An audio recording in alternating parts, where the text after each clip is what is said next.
La semaine dernière, mon voisin Rick m'a demandé de l'aider à choisir une télé 75 pouces, sachant mon métier ici. Je suis son gars de la télé depuis des années, donc il a clairement choisi la bonne personne.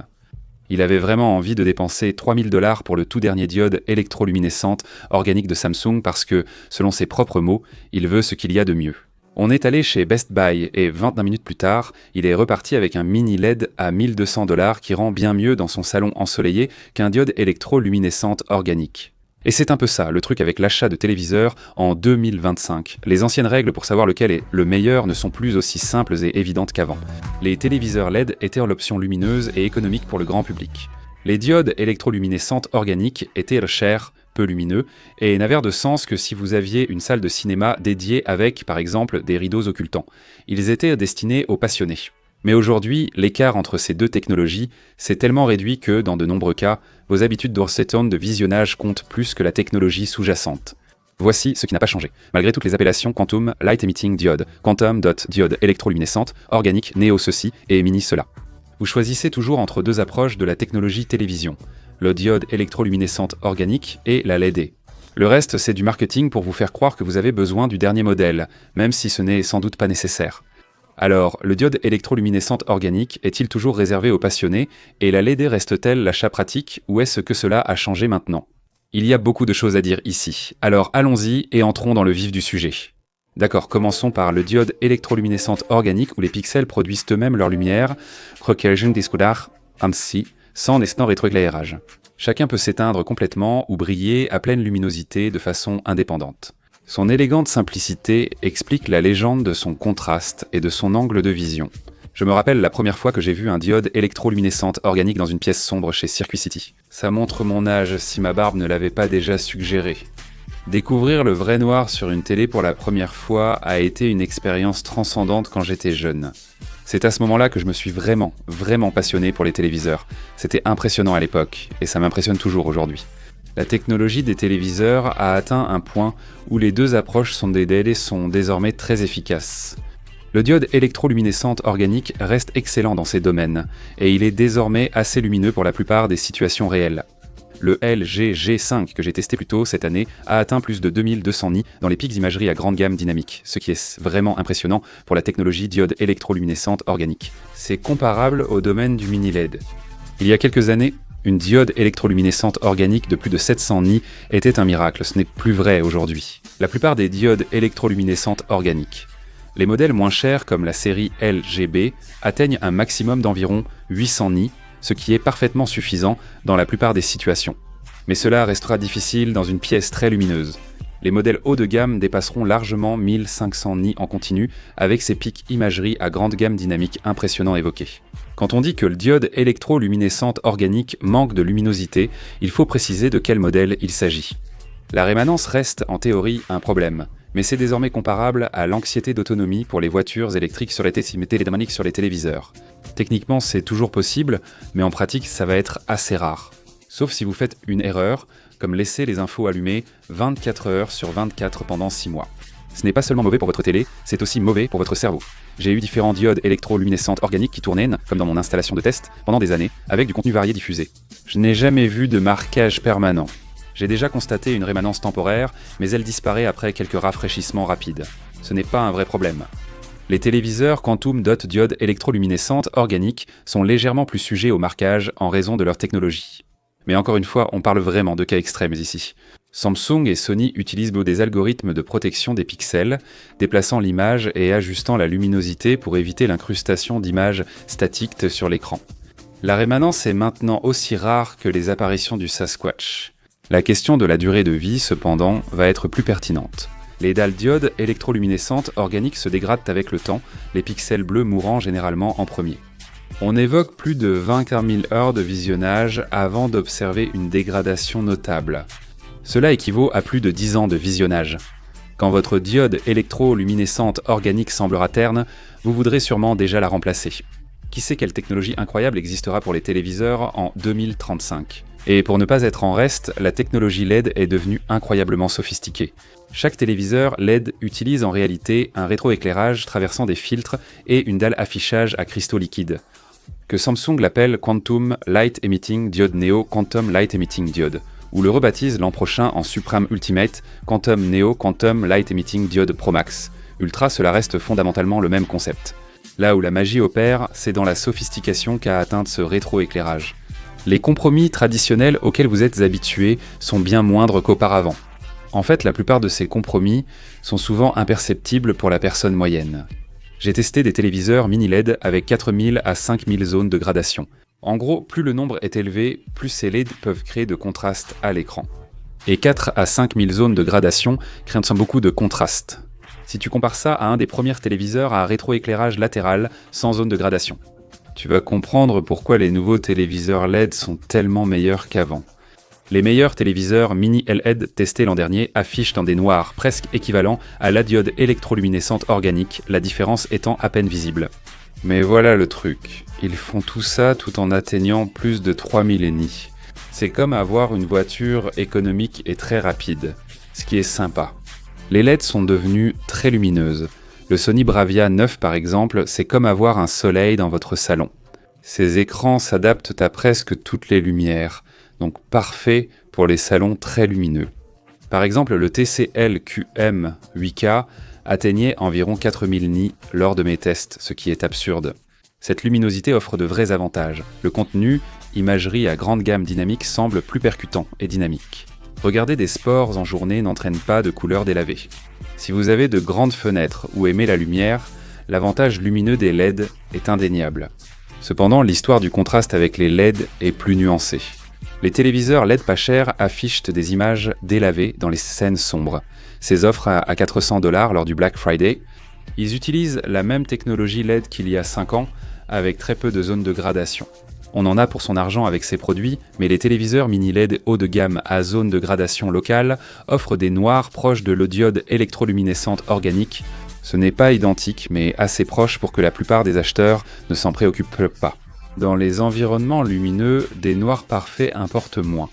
Maintenant, si vous placez un mini LED haut de gamme à côté d'un diode électroluminescente organique haut de gamme, dans le noir total, le diode électroluminescente organique offre une meilleure profondeur et plus de détails dans les ombres.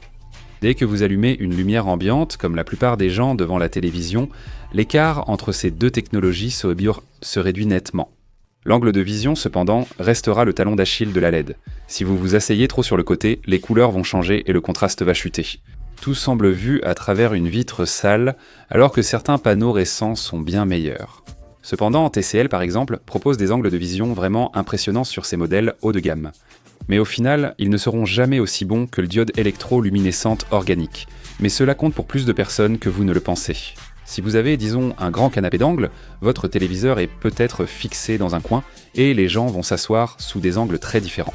Les avantages de le diode électroluminescente organique en termes d'angle de vision deviennent vraiment évidents dans ces situations. Si tout le monde est surtout face à l'écran, une LED suffira parfaitement. Pour le jeu vidéo, les deux technologies seront excellentes. L'époque où le diode électroluminescente organique était choisi uniquement pour sa faible latence est révolue. La majorité des téléviseurs affichent en moins de 20 mm en mode jeu, beaucoup approchant même les 10 émettants. La Xbox Series X et la PlayStation 5 ont généralisé le jeu en 120 Hz, pris en charge par les écrans diode électroluminescente organique et LED haut de gamme. Souvent, en dépassant, on atteint 144 voire 165 Hz. Le diode électroluminescente organique conserve l'avantage, notamment avec les temps de réponse des pixels, essentiels pour le jeu compétitif. Ici, on compare 0,1 et 2 millisecondes de temps de réponse. Sauf si tu veux devenir pro sur Call of Duty ou joues souvent à des jeux de tir rapide, tu ne verras sans doute pas la différence. Mais si chaque milliseconde compte pour toi, alors tu sais déjà que le diode électroluminescente organique sera la meilleure option pour toi. Pour la plupart des joueurs, l'essentiel est le support. 120 Hz, le taux de rafraîchissement variable et assez de ports HDMI, 2.1 pour tous tes appareils. Désormais, diode électroluminescente organique et LED auront de bonnes options. Par exemple, le LG C5 dispose de 4 ports HDMI 2.1, ce qui est fantastique. Certains modèles LED bon marché économisent en offrant seulement 1 ou 2 ports. Donc assurez-vous simplement de vérifier les spécifications si le jeu vidéo est vraiment important pour vous. Maintenant, pour passer en revue quelques recommandations, ici encore pour le diode électroluminescente organique, le LG C5 est probablement là où la plupart des gens devraient commencer. C'est le compromis idéal entre prix et performance. Il tombe régulièrement sous les 1300 $ pour un modèle 55 pouces et offre tout ce qui rend le diode électroluminescente organique spécial. Le traitement d'image est excellent. Il offre toutes les fonctions de jeu souhaitées et l'interface WebOS est désormais assez bonne. Mais si vous voulez dépenser moins, la série B4 prouve que vous n'avez pas besoin de payer le prix fort pour profiter des avantages de la diode électroluminescente organique. Ce n'est clairement pas aussi lumineux que la C5, mais ça reste de la diode électroluminescente organique. Vous obtenez des noirs parfaits avec de très bons angles de vision. Pour aller plus loin que la C5, la G5 adopte la nouvelle dalle, diode électroluminescente organique 4 couches de LG. C'est vraiment plus lumineux que les générations précédentes. Il s'agit d'importantes améliorations de la luminosité imagerie à grande gamme dynamique, pas d'une simple hausse. L'inconvénient, c'est que c'est nettement plus cher et que vous payez un supplément pour, en gros, un design façon Walmart et un peu plus de luminosité. Pour la plupart, le C5 offre le meilleur rapport qualité-prix. Mais si vous cherchez quelque chose comme un Quantum Dot diode électroluminescente organique, un modèle comme le Samsung S90F rend cette technologie plus abordable. Sa luminosité est plus colorée que les diodes électroluminescentes organiques classiques. Personnellement, je trouve que les couleurs peuvent être un peu trop saturées par défaut sur ce modèle, mais il suffit de les baisser un peu. Ce n'est pas vraiment un problème. Le S95F, celui que j'ai ici, utilise un revêtement anti-reflet, qui fonctionne vraiment très bien. Donc si la gestion des reflets est importante pour vous, alors ça va être une très bonne option. Au départ sceptique sur les écrans diodes électroluminescentes organiques MATS, j'ai constaté que l'option de Samsung préserve mieux l'image que prévu. L'image est toujours superbe. Désormais, le Sony Bravia 8 Mark II est mon choix pour les passionnés de cinéma. Le traitement d'image de Sony est le meilleur pour divers contenus. Et le son surround intégré est étonnamment bon pour une télévision. Sony a vraiment une capacité impressionnante. Il faut admettre qu'ils améliorent considérablement des sources de faible qualité. Si vous regardez souvent de vieux films ou du contenu mal masterisé, le traitement Sony justifie clairement le prix supplémentaire. Le Z95B de Panasonic mérite aussi d'être cité, même si ce nom est moins courant. Panasonic donc. Ils ont quitté le marché américain il y a quelques années, mais ils sont revenus avec des modèles impressionnants. Leur traitement d'image privilégie la précision plutôt que les effets « waouh », ce qui plaît à certains types de spectateurs. Cependant, ces modèles seront peu disponibles aux États-Unis et leur prix pourra être élevé. Mais si vous arrivez à en trouver un, ça vaut le coup de l'acheter.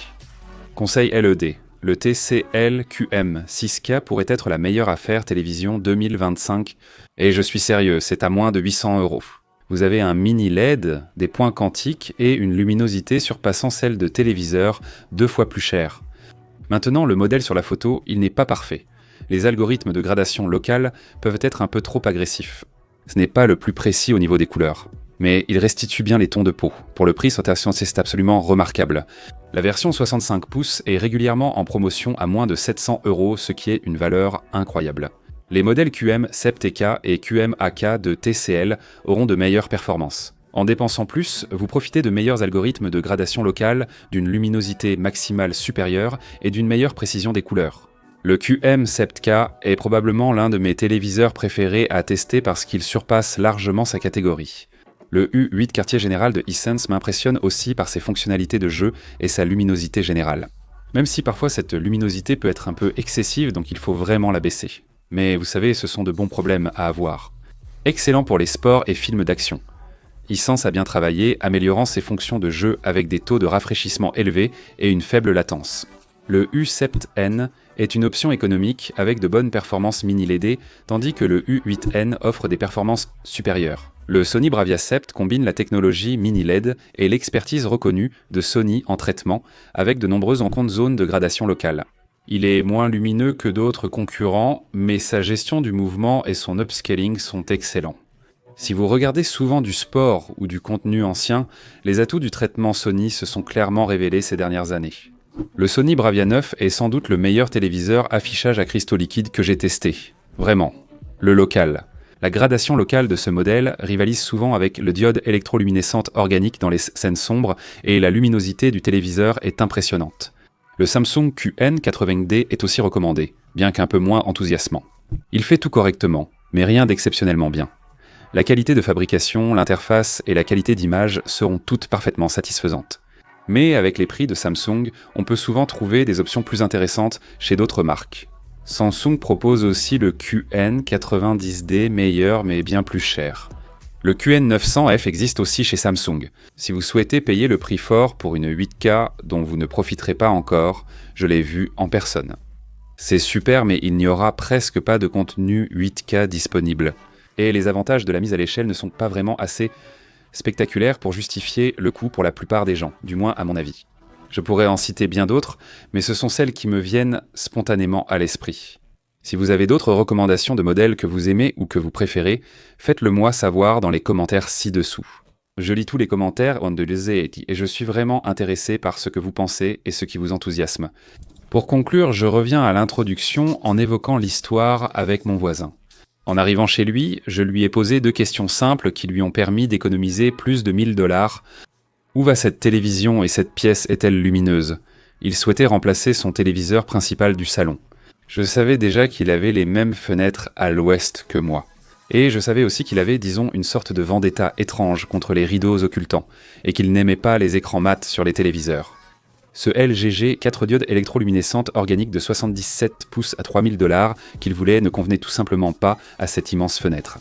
Il y avait cependant un mini LED de 75 pouces à 1200 $ que j'adorais déjà, et qui était assez lumineux pour surpasser le soleil.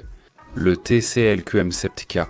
S'il mettait cette télé dans une salle de cinéma au sous-sol, ou n'avait pas un traumatisme étrange lié aux rideaux occultants, je lui recommanderais toujours un diode électroluminescente organique. Les noirs parfaits priment sur la luminosité maximale si l'on contrôle un minimum l'éclairage. Mais dans cette situation, la LED allait évidemment être meilleure, même si elle coûtait moins de la moitié du prix de celle qu'il voulait au départ. Et la plupart des gens, franchement, se prennent beaucoup trop la tête avec cette décision. Si votre pièce est très lumineuse et que vous regardez souvent la télévision le jour, choisissez une excellente télé LED. Si vous regardez des films le soir ou contrôlez bien l'éclairage, les atouts de la diode électroluminescente organique se démarquent. Si vous hésitez, ces technologies devraient vous convenir. Ne vous fiez pas seulement à la fiche technique. La luminosité maximale et le contraste ne donnent qu'une partie de l'image. Un téléviseur qui affiche de meilleures mesures sur le papier peut en réalité paraître moins bon dans votre pièce lorsque vous regardez du contenu réel. Le meilleur téléviseur est celui adapté à votre situation, pas forcément celui aux caractéristiques les plus impressionnantes. Et le diode électroluminescente organique, il devient tout simplement de plus en plus lumineux. Alors que les prix baissent, le rétroéclairage LED devient chaque année plus sophistiqué, tout en restant relativement abordable. Hormis, peut-être, les téléviseurs micro-LED rouge-vert-bleu à 30 000 $ que vous pourriez voir. Même ceux-là verront leur prix baisser avec le temps, ce qui est des positifs pour les consommateurs. Pour la plupart des gens remplaçant un téléviseur de plus de 5 ans, le choix importe peu, ce sera une grande amélioration. Encore une fois, l'essentiel est d'adapter la technologie à votre situation de visionnage réel, pas de courir après les spécifications ou les marques. Tous les liens vers ces téléviseurs et nos autres vidéos de comparaison sont dans la description ci-dessous. Ces vidéos analysent en détail certains modèles et technologies. Le marché des téléviseurs évolue très vite, mais comprendre ces bases vous aidera à éviter de faire des erreurs vraiment coûteuses. Peut-être serez-vous aussi heureux que mon voisin Rick, qui continue de m'écrire. Des photos de ces matchs de football qui rendent incroyablement bien sur ce TCL-QM 7K alors qu'il n'y pensait même pas en entrant chez Best Buy. Mais c'est tout. Merci beaucoup d'avoir regardé, j'espère que vous avez appris quelque chose et je vous dis à la prochaine.